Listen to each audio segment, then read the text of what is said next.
Engineering ಹಿಂಬಾಲಿಕ ಕಾನೂನು ಅರಿವು ಕಾರ್ಯಕ್ರಮದಲ್ಲಿ ಮುಖ್ಯ ಅತಿಥಿಗಳಾಗಿ ಆಗಮಿಸಿರುವಂತಹ ನಮ್ಮ ಸಂತೋಷ್ MS ಅವರು ಚರ್ಚ್. ಸೊ ಇವರಿಗೆ ನಾನು ವಿಸ್ಡಮ್ ಆಂಗ್ಲ ಮಾಧ್ಯಮ ಶಾಲೆ ಪರವಾಗಿ APCR ನ ಪರವಾಗಿ ಹಾಗೂ ಅಲ್ಲುತ ಟ್ರಸ್ಟ್ ಪರವಾಗಿ ಎಲ್ಲ ಶಿಕ್ಷಕರ ಪರವಾಗಿ ಮತ್ತು ಮುದ್ದು ಮಕ್ಕಳ ಪರವಾಗಿ ಸ್ವಾಗತವನ್ನು ಕೊಡುತ್ತೇನೆ ಸರ್. ಸ್ವಾಗತ.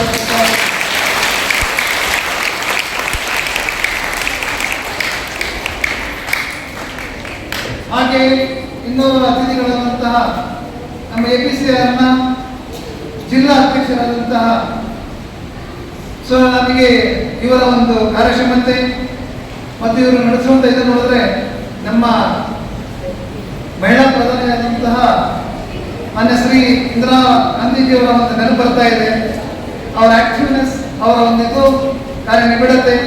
ಸೊ ಅದೇ ರೀತಿ ನಮ್ಮ ಹುಮ್ಮಸ್ಸಿನಿಂದ ನಮ್ಮ ಸರೋಜಮ್ಮ ಅವರು ಅಡ್ವೊಕೇಟ್ ಆದರೂ ಸಹ ನಮ್ಮ ಈ ಒಂದು 12 ಶಾಲೆಗಳಲ್ಲಿ, 12 ಶಿವಮೊಗ್ಗದ 12 ಶಾಲೆಗಳಲ್ಲಿ ಈ ಒಂದು ಸಾಮಾಜಿಕ ಕಾನೂನು ಅರಿವು ಕಾರ್ಯಕ್ರಮವನ್ನು ಹಮ್ಮಿಕೊಂಡಿದ್ದಾರೆ. ಇವತ್ತು ಮೊಟ್ಟ ಮೊದಲದಾಗಿ ವಿಸ್ಡಮ್ ಆಂಗ್ಲ ಮಾಧ್ಯಮ ಶಾಲೆಯಲ್ಲಿ ಇನಾಗ್ರಲ್ ಆಗಿ ಉದ್ಘಾಟನೆ ಆಗಿದೆ. ಸೊ ನಾಳೆ ನಾಸಾ ಕಾಲೇಜಲ್ಲಿದೆ, ಹಾಗೆ ವಿಭಿನ್ನ ಶಾಲೆಗಳಲ್ಲಿ ಇವರು ಮಾಡ್ತಾ ಇದ್ದಾರೆ. ಸೊ ನಾನು ಅವರಿಗೂ ಸಹ ನಮ್ಮ ವಿಸ್ಡಮ್ ಆಂಗ್ಲ ಮಾಧ್ಯಮ ಶಾಲೆಯ ಪರವಾಗಿ, ಎಲ್ಲ ಶಿಕ್ಷಕರ ಪರವಾಗಿ, ಮುದ್ದು ಮಕ್ಕಳ ಪರವಾಗಿ, ಅಲ್ಲುತ ಟ್ರಸ್ಟ್ ಪರವಾಗಿ ಸ್ವಾಗತವನ್ನು ಕೋರುತ್ತೇನೆ.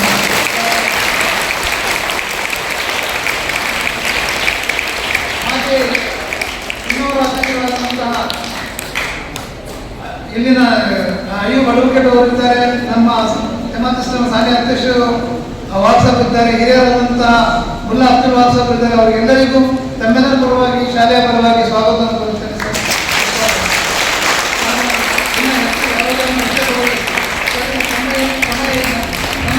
ಸ್ವಾಗತವನ್ನು ಮುಗಿಸ್ತಾ ಮುಂದಿನ ಕಾರ್ಯವನ್ನು ನಮ್ಮ ಮುಖ್ಯ ಅತಿಥಿಗಳವರಿಗೆ ಕೊಡೋಕೆ ನಾನು ಬಯಸ್ತಾ ಇದ್ದೀನಿ.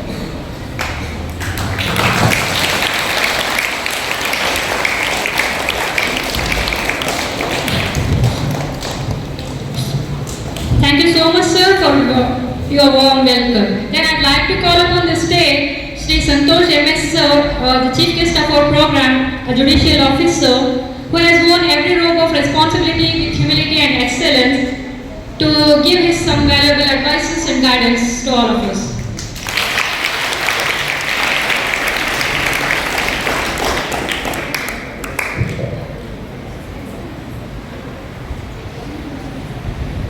ಇಂದಿನ ಈ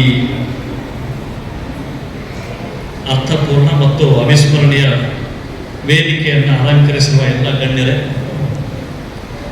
ವೇದಿಕೆಯ ಮುಂಭಾಗದಲ್ಲಿ ಶಿಸ್ತಿನ ಸಿಪಾಯಿಗಳ ಹಾಗೆ ಕೂತಿರುವ ಎಲ್ಲ ವಿದ್ಯಾರ್ಥಿನಿಯರೇ, ಈ ವಿದ್ಯಾಸಂಸ್ಥೆಯ ಎಲ್ಲ ಬೋಧಕ ಮತ್ತು ಬೋಧಕೇತರ ಸಿಬ್ಬಂದಿ ವರ್ಗದವರು ಎಲ್ಲರಿಗೂ ನಮಸ್ಕಾರ. Good afternoon everyone. Good afternoon. I'm not receiving any response from your end. Good afternoon, Kana.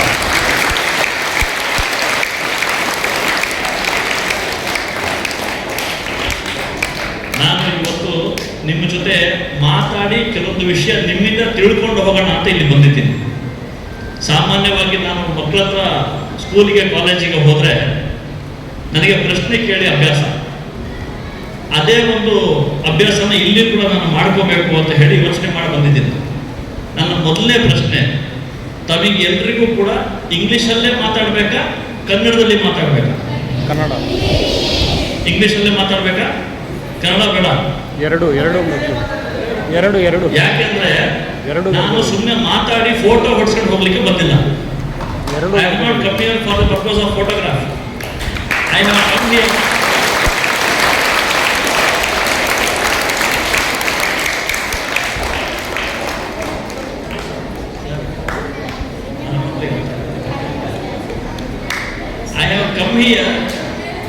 to meet all of you, to avoid a situation where many people are compelled to meet me in the court. I don't want any one of you to come to the court to meet a judge like me. That's my purpose of visiting your school today. Did you understand? Okay. Madam was telling you during her introductory address and the anchoring, that today this event is mainly focused on a subject called POCSO, right? Protection of Children from Sexual Offences Act. Okay? This is the subject for the day. I am not here to tell you section 1, section 2, section 3 and so on. I will tell you a story. Are you interested? I will tell you a story. Through that story, you will understand what is your role. Can we start? Yes, sir. As and when I start and narrate my story, I will be posing some questions to you. And my favorite students are those sitting in the last line. Don't worry, I am also from the front bench, so I will also like to pose questions to the front liners also. Meanwhile, middle liners, we are not in a big boss competition, you are not safe. I will pose question to you also, okay? Through this story, I will narrate you the object of POCSO Act, what you should do, what you should not do. Before I start this story, I want to pose a question to you, how many of you, and I want a prompt answer, fair answer, okay? I am told this is a prayer hall, right? Right? Even if you are in prayer hall, in your home, in your school or anywhere, you should never lie. You should never lie to your parents, teachers and adults. So I am confident that all the students here will never lie. So my question to you is, please understand the question properly. How many of you know what is good touch, what is bad touch? Please raise your hands. I will repeat the question. Please don't discuss among yourself. I am repeating the question. Good touch How and bad many of touch. you, ನಿಮ್ಮಲ್ಲಿ ಎಷ್ಟು ಜನರಿಗೆ good touch, bad touch, safe touch, unsafe touch ಗೊತ್ತು? ಕೈ ಎತ್ತಿ. ನಾನು ಕೈ ಎತ್ತಿದ ವಿದ್ಯಾರ್ಥಿಗಳ ಪೈಕಿ ಒಬ್ಬರನ್ನ ಕರೆಸಿ ಇಲ್ಲಿ ಕೇಳ್ತೀನಿ. ಪ್ರಾಮಾಣಿಕವಾಗಿ ಉತ್ತರ ಕೊಡ್ಬೇಕು. ನಾನು ಸುಮ್ಮನೆ ಕೈ ಎತ್ತಿ ಹೋಗಲ್ಲ. ವಿಷಯ ಗೊತ್ತಿದ್ರೆ ನಾನು ಕೇಳಿ ತಿಳ್ಕೊಂಡು ಹೋಗೋದು. Straight. Good touch, bad touch, safe, unsafe touch ನನಗೆ ಗೊತ್ತಿದೆ ಸರ್. ಸ್ಟ್ರೇಟ್. ಹಿಂದಂತ ಸ್ವಲ್ಪ ಗೊತ್ತು ಸರ್. ಡೌಟ್. ಸ್ಟ್ರೇಟ್. ಯಾರಿಗೆ ಗೊತ್ತಿಲ್ಲ? One good. Okay okay. ನಾನು ಕ್ವಶನ್ ಕೇಳ್ತೀನಿ, ಇಲ್ಲಿ ಬಂದು ನೀವು ಉತ್ತರ ಕೊಡಬೇಕು. Okay okay fine, thank you thank you. Okay, I will pose another question. Let me go another way round. How many of you say, sir I have heard, ನಾನು ಕೇಳಿದ್ದೀನಿ good touch bad touch ಕೇಳಿದ್ದೀನಿ, I exactly don't know this is good touch or bad touch, please tell me. ಎಷ್ಟು ಜನ ಹೇಳ್ತೀನಿ? ಒಮ್ಮೆ ಜೋರಾಗಿ ಚಪ್ಪಾಳೆ ಹೊಡಿಬೋದಾ? ಜೋರಾಗಿ.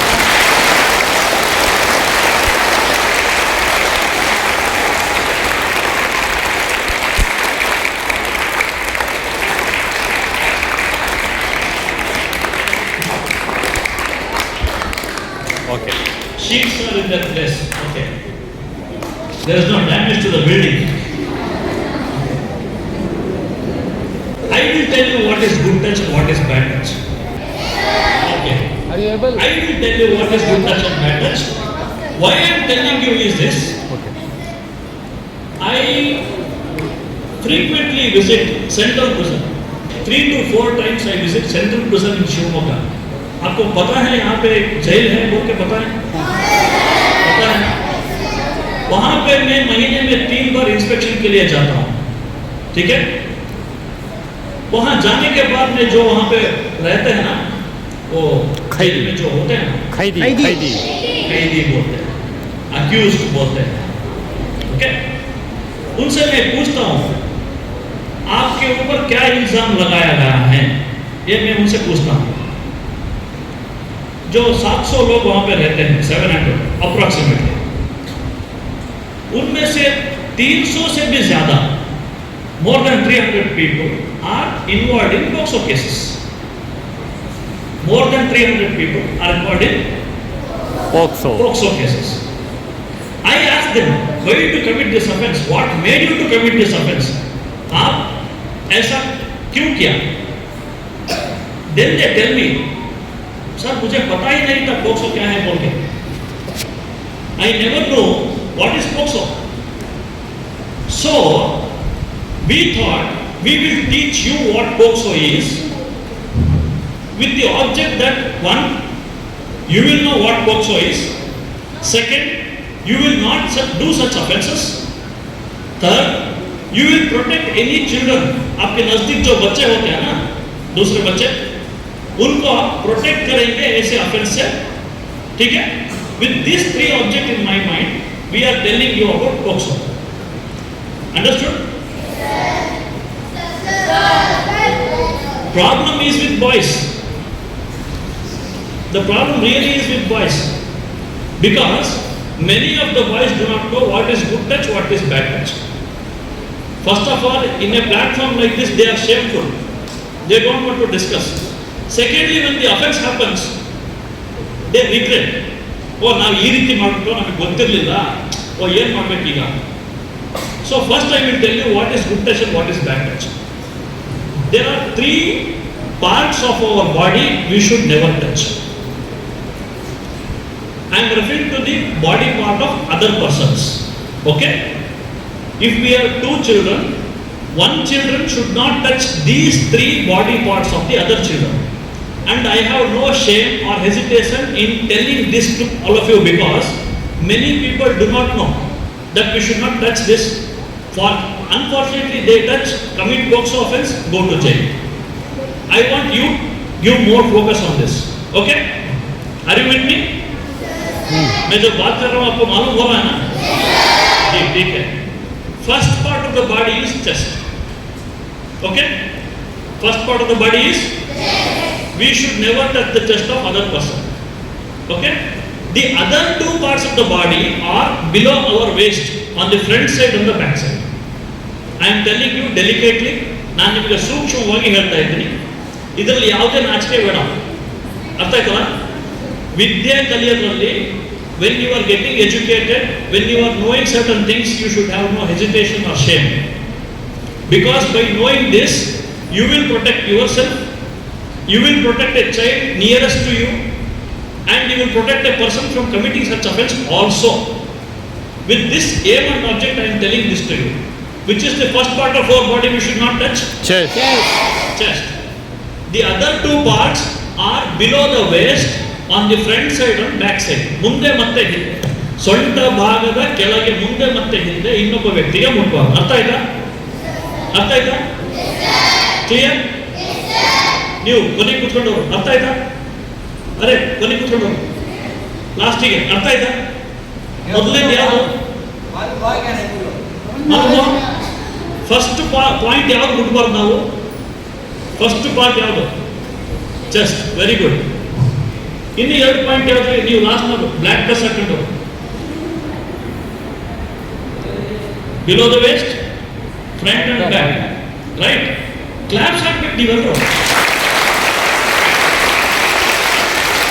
ಓಕೆ, ನಾನೀಗ ನಿಮಗೆ ಎಲ್ರಿಗೂ ಕೂಡ ಒಂದು ಸಣ್ಣ ಕಥೆಯನ್ನು ಹೇಳಿ, ಒಬ್ಬ ಮಹಾನ್ ವ್ಯಕ್ತಿಯ ಬಗ್ಗೆ ಹೇಳಿ ನನ್ನ ಭಾಷಣ ಮುಗಿಸ್ತೀನಿ. ಭಾಳ ನಾನು ಟೈಮ್ ತಗೊಳ್ಳೋದು. ಓಕೆ, ಗಮನ ಇಟ್ಟು ಕತೆ ಕೇಳಬೇಕು. ಕೇಳ್ತೀರಾ? ಕತೆ ಅಂದ್ರೆ ಇಷ್ಟ ನಿಮಗೆ? You don't like story? ಊಟ ಆಗಿದೆ, ಊಟ ಜಾಸ್ತಿ ಆಗಿದೆ. ಓಕೆ, ನಾನು ಈ ಸ್ಟೋರಿನ ಕನ್ನಡ, ಇಂಗ್ಲಿಷ್ ಮತ್ತು ಹಿಂದಿ ಮಿಕ್ಸ್ ಮಾಡಿ ಹೇಳ್ತೀನಿ. ಆಗ್ಬೋದಾ? ಒಂದು ಊರಲ್ಲಿ ಎರಡು ಕುಟುಂಬ ಇತ್ತು. There were two family residing in a particular place. ಅಣ್ಣ ಮತ್ತೆ ತಮ್ಮ. ಓಕೆ, ಒಂದು ಮನೆಯಲ್ಲಿ, ಈ ಕಡೆ ಮನೆಯಲ್ಲಿ ಅಣ್ಣ, ಈ ಕಡೆ ಮನೆಯಲ್ಲಿ ತಮ್ಮ. ಈ ಮನೆಯಲ್ಲಿ ಅಣ್ಣ, ಅಣ್ಣನ ಹೆಂಡತಿ ಮತ್ತೆ ಮಗ. ಈ ಕಡೆ ಮನೆಯಲ್ಲಿ ತಮ್ಮ, ತಮ್ಮನ ಹೆಂಡತಿ ಮತ್ತೆ ಮಗಳು ಇದ್ರು. ಬಹಳ ಖುಷಿಯಾದ ಸಂಸಾರ. Very happy family, contented family, very peaceful family. ಅಪ್ಪ ಅಂದ್ರೆ ತಮ್ಮ ಏನಿದ್ದ ಈ ಕಡೆ ಮನೆಯಲ್ಲಿ, ಹುಡುಗಿ ಅಪ್ಪ ಪ್ರತಿದಿನ ಕೆಲಸಕ್ಕೆ ಹೋಗ್ತಾ ಇದ್ದ. ಕೆಲಸಕ್ಕೆ ಹೋಗಿ ಮನೆಗೆ ಬರ್ತಾ ಇದ್ದ. ಆ ಹುಡುಗಿ ಸ್ಕೂಲಿಗೆ ಹೋಗಿ ಮನೆಗೆ ಬರ್ತಾ ಇದ್ದು. ಸ್ಕೂಲಿಗೆ ಹೋಗಿ ಬಂದಂತ ಹುಡುಗಿ ಸ್ಕೂಲಲ್ಲಿ ಏನಾಯ್ತು ಅಂತೆಲ್ಲ ಡೀಟೇಲ್ನ ಅಪ್ಪ ಅಮ್ಮನಿಗೆ ಸಾಯಂಕಾಲ ಹೇಳ್ತಾ ಇದ್ದು. ತಂದೆ ತಾನು ಹೊರಗಡೆ ಹೋಗಿ ಬಂದಾಗಿಂದ ವಾಪಸ್ ಮನೆಗೆ ಬರೋವರೆಗೂ ಏನಾಯ್ತು ಅಂತ ಡೀಟೇಲ್ ಆಗಿ ಮನೆಯೊಳಗೆ ಹೇಳ್ತಾ ಇದ್ದೆ. ರಾತ್ರಿ ಎಲ್ಲರೂ ಕೂಡ ಒಟ್ಟಿಗೆ ಕೂತು ಊಟ ಮಾಡಿ ತುಂಬಾ ಸುಖವಾಗಿದ್ರು, ಚೆನ್ನಾಗಿದ್ರು. ಇಲ್ಲಿವರೆಗೆ ಕತೆ ಅರ್ಥ ಆಯ್ತಾ? ಓಕೆ. ಕೊರೋನಾ ಕೇಳಿಲ್ಲ? ಕೊರೋನಾ ಅಂತ ಕೇಳಿಲ್ಲ? ಕೋವಿಡ್-19 ಕೊರೋನಾ ವೈರಸ್ ಈ ಅಂತ ಒಂದು ವೈರಸ್ಸು ಏನು ತಮ್ಮ ಮತ್ತೆ ತಮ್ಮನ ಹೆಂಡತಿ ಮತ್ತು ಮಗಳಿದ್ರಲ್ಲ ಅಂತ ಒಂದು ಕೊರೋನಾ ಟೈಪ್ ವೈರಸ್ಸು ತಮ್ಮನ ಹೆಂಡತಿಗೆ ಅಂದ್ರೆ ಆ ಹುಡುಗಿಯ ತಾಯಿಗೆ ವೈರಸ್ ಬಂತು. ಆ ವೈರಸ್ ಬಂದಿದ್ದಕ್ಕೋಸ್ಕರ ಆ ಹುಡುಗಿಯ ತಾಯಿ ತೀರ್ಕೊಂಡು she died because of the virus. She died untimely death. ಈ ಮನುಷ್ಯ ಯಾರು? ಆ ಹುಡುಗಿಯ ತಂದೆ ಇದ್ದಲ್ಲ, ಅವನು ತುಂಬಾ ಪ್ರೀತಿ ಮಾಡ್ತಾ ಇದ್ದ ಅವನ ಹೆಂಡತಿನ ಮಗಳನ್ನ ಬಹಳ ಪ್ರೀತಿ ಮಾಡ್ತಾ ಇದ್ದ.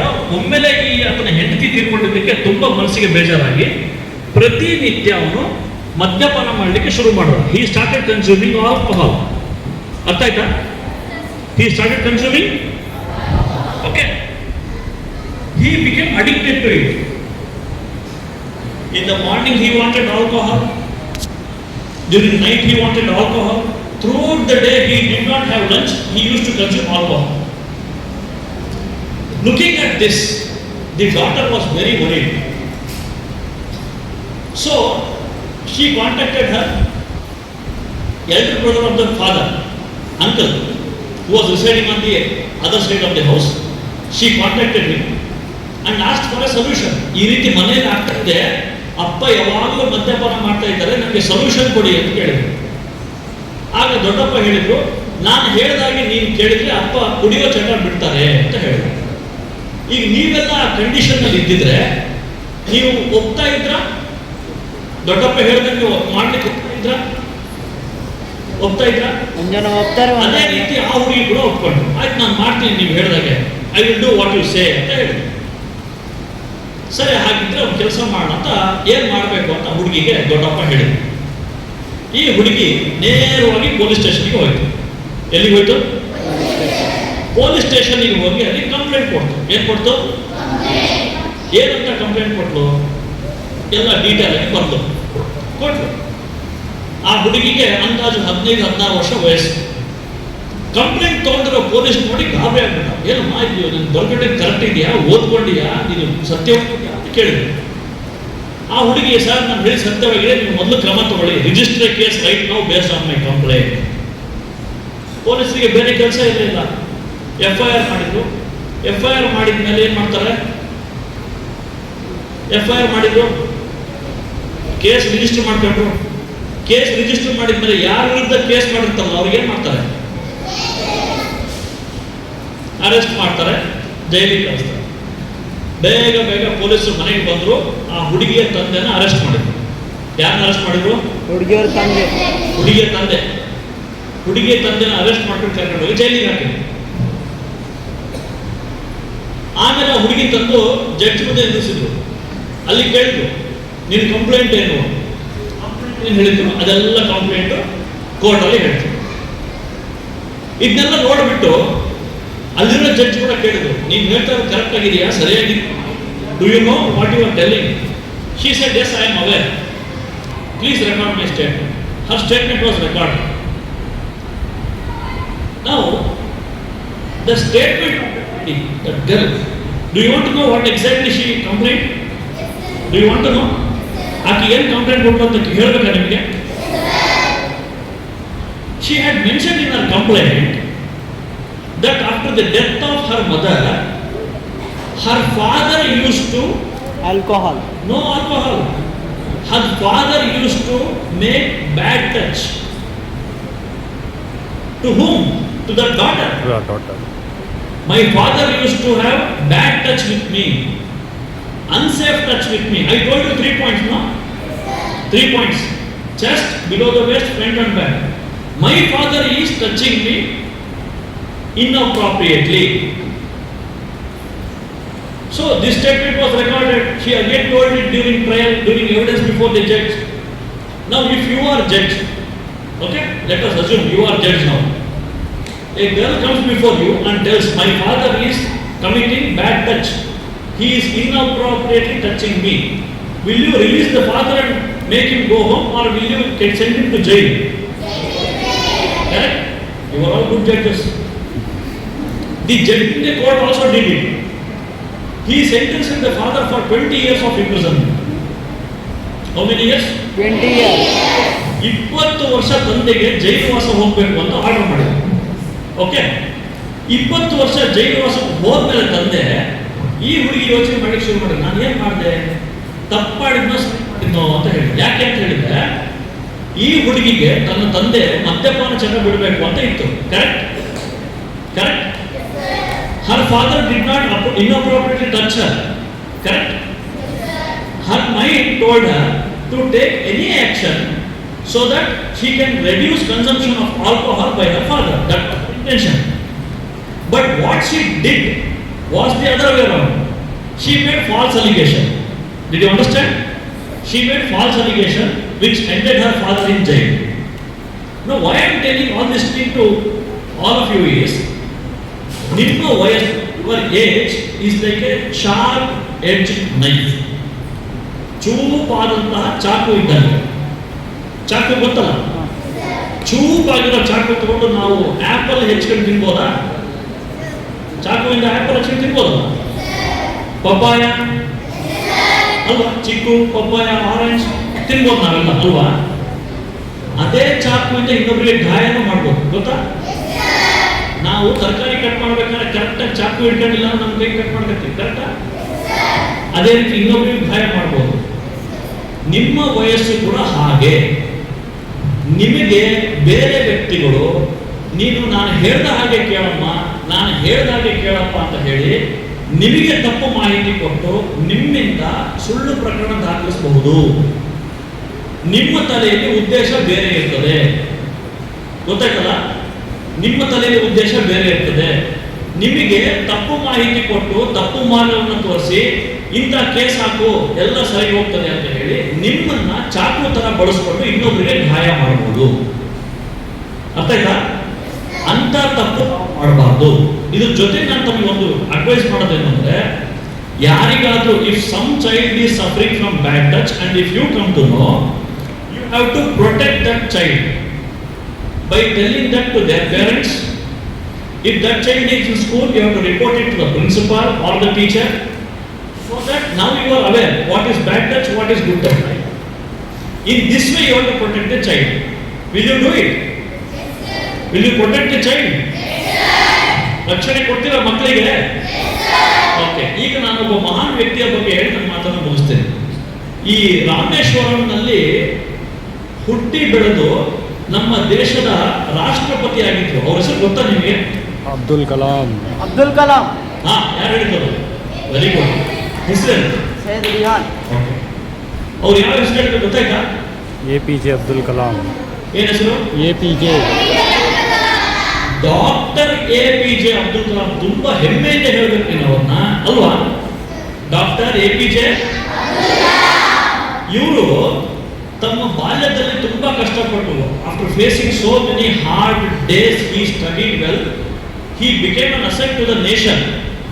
He was the person who found nuclear weapon, successfully tested it under his leadership. Okay? Today, when Pakistan made an attack on us, it said, we have got nuclear weapon, be aware. Pakistan threatened us. We have got nuclear weapon. If you wage war against us, we will use nuclear weapon on India. Did you know what India said? India said, हमारे पास भी nuclear weapon है, हम उसको दीपावली में पूजा करने के लिए नहीं रखा है. That was the reply India gave them. And the reason for this statement is Dr. APJ Abdul Kalam. He found out atomic bomb, how to control it, atomic energy and satellites. Okay, he is called Missile Man of India. Okay, now this scientist Dr. APJ Abdul Kalam, who found out a powerful weapon, has given 5 capsules for young minds like to prosper in future. Do you want those 5 principles or 5 capsules now? Yes. Should I tell you? Yes. Should I tell you? Will you repeat after me? Okay, I will tell you first, you should repeat after me, it should be loud and clear. Okay? Attention, sit straight. Okay? The first principle he told is, God is always with me.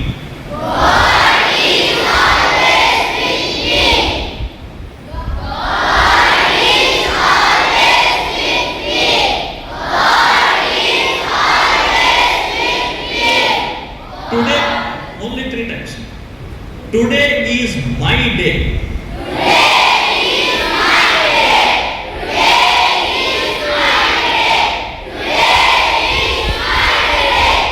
I am the best.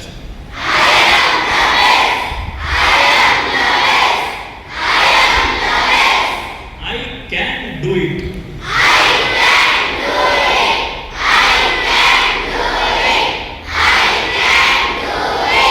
I am the winner.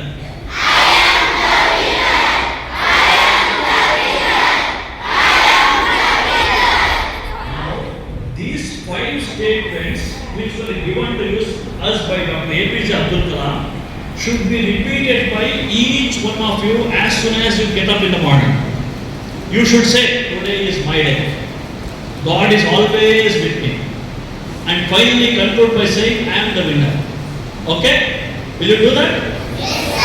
You are very disciplined. ನೀವೆಲ್ಲ ತುಂಬಾ ಶಿಸ್ತುಬದ್ಧ ಸಿಪಾಯಿಗಳು. ತುಂಬಾ ಚೆನ್ನಾಗಿ ಮಾತನ್ನ ಕೇಳಿದ್ದೀರಿ. ತುಂಬಾ ಚೆನ್ನಾಗಿ ನಿಮಗೆ ಭವಿಷ್ಯ ಇರಲಿ. ಭಗವಂತ ನಿಮಗೆ ಎಲ್ಲ ರೀತಿಯಿಂದ ಒಳ್ಳೆ ಮಾಡಲಿ ಅಂತ ಹೇಳ್ತಾ ಮಾತನ್ನು ಮುಗಿಸ್ತಾರೆ. ಜೈ ಹಿಂದ್, ಜೈ Karnataka. Srimati Saroja P. Changoli, District President, APCR Shimoga, who explained the legal aspects, preventive measures and support systems available under the POSO Act.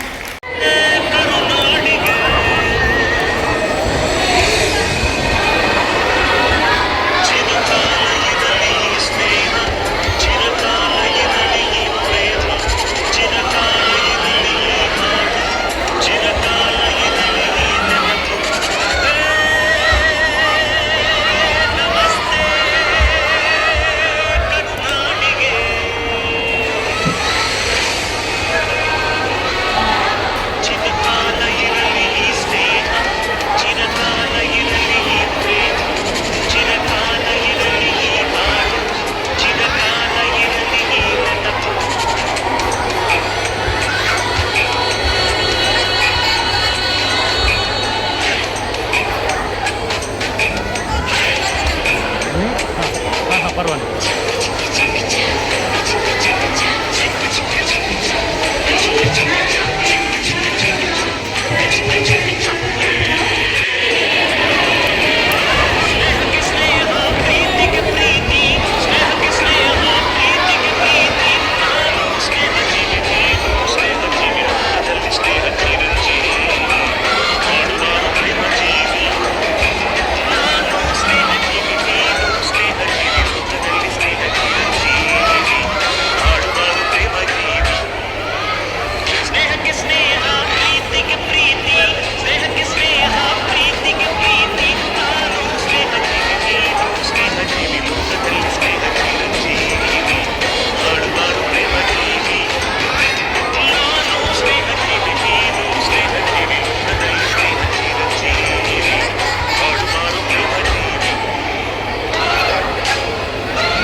ಕ್ಲಾಸಲ್ಲಿದೆಯಾ ma'am ನಿಮಗೂ ಫಸ್ಟ್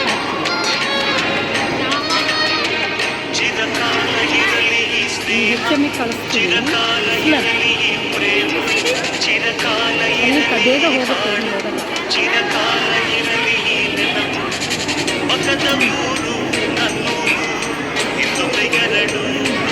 ಬುಕ್ ತರಬೇಕು ನೀವು ಸರೋಜಾ ಕೆಂಗೊಳ್ಳಿ ಒಬ್ಬರು ಕಾರ್ಡ್ ಕೊಡ್ತೀನಿ ಕಾರ್ಡ್ ಕೊಡ್ತೀನಿ